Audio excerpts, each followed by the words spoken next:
الحقيقه اللخبطه كلها بتحصل لما الشباب بيفتكر ان انا بحسب حسبتي ايه الفلوس اللي خرجت مني، ايه الفلوس اللي دخلت، والفلوس اللي معايا دي هي دي البروفيت.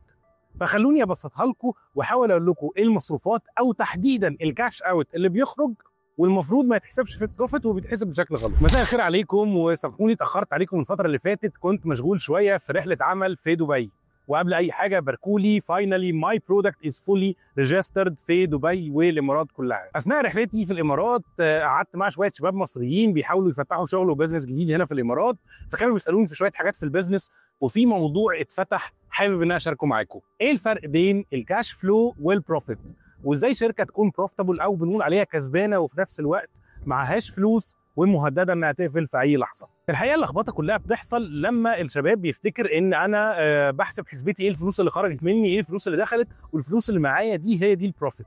فخلوني ابسطها لكم واحاول اقول لكم ايه المصروفات او تحديدا الكاش اوت اللي بيخرج والمفروض ما يتحسبش في البروفيت وبيتحسب بشكل غلط. اول حاجه هي مصاريف التاسيس، ده بند مش المفروض يدخل في حساباتك وانت بتحسب المكسب بتاعك في الشركه. تاني حاجه هي مدفوعات الموردين. في ناس ممكن يكون بيشتري بضاعه بالاجل فلسه ما دفعش فيقول ان انا كده كسبت، لكن هو عليه ديون وما بياخدش باله من الحته دي، او العكس دفع في بضاعه زياده شويه او دفع حاجات مقدم. البند ده مش المفروض يدخل بالشكل ده جوه حسابات البروفيت. ثالث بند وهو اهم بند، وده بقى ما بيتحسبش والمفروض يتحسب في حسابات البروفيت، وهو المخزون او البضاعه اللي عندك في المخزن. ودي خلونا اديكم عليها مثال بالارقام. لو انا اشتريت بضاعه ب 100,000 جنيه وبعت نص البضاعه دي ب 80,000 جنيه، وعليا ايجار وميه وكهرباء ومصاريف ثابته 30,000 جنيه، هنا الناس بتحسب ان انا دفعت 100,000 جنيه في البضاعه و30,000 جنيه في الايجار والمصاريف الثابته، ودخل لي 80,000 جنيه مقابل نص البضاعه. يبقى انا كده خسران لان دافع 130,000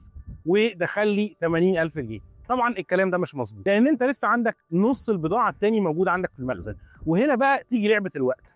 لو قدرت تبيع نص البضاعه الثاني في نفس الشهر اللي انت فيه، يبقى كده انت دخلك 160,000 وصرفت 130,000 جنيه، هنا انت كسبت. لكن لو اجلت البضاعه دي واتباعت الشهر اللي بعديه، كده انت يا دوبك كيت، لان في 30,000 جنيه تانيين هيتحملهم مع الشهر الجديد. وعشان كده ممكن تكون كسبان على الورق بس معكش فلوس، بالذات كمان لو بتبيع بالاجل. يعني انا جبت بضاعه، بعت كل البضاعه ب 200,000 جنيه، ولكن لسه ما خدتش الفلوس دي. على الورق محاسبيا هتبقى كسبان، ولكن انت محتاج كاش فلو عشان تعرف تجيب بضاعه تانيه تبيعها عشان تفضل العجله شغاله. وعشان كده مهم قوي الشركات تركز في النقطتين دول على حده. مهم ان انا اطلع كسبان على الورق، ومهم يبقى معايا كاش فلو يكفي لي الاوبريشن، اعمل في حساباتي انا ببيع ازاي وبشتري ازاي وايه الفلوس اللي تغطيني لكل ده. وده كان باختصار الفرق بين الكاش فلو والبروفيت وازاي تتعامل معاهم. لو عايزين تعرفوا تفاصيل اكتر ابعتوا لنا، لو عندكم اي اسئله واستفسارات اكتبوا لنا في الكومنتات. ما تنسوش تعملوا لايك وشير، ولو انتم على اليوتيوب تعملوا سبسكرايب للقناه. ما تنسوش تتفرجوا على الحلقات اللي فاتت والحلقات اللي جايه من باش مهندس بزنس.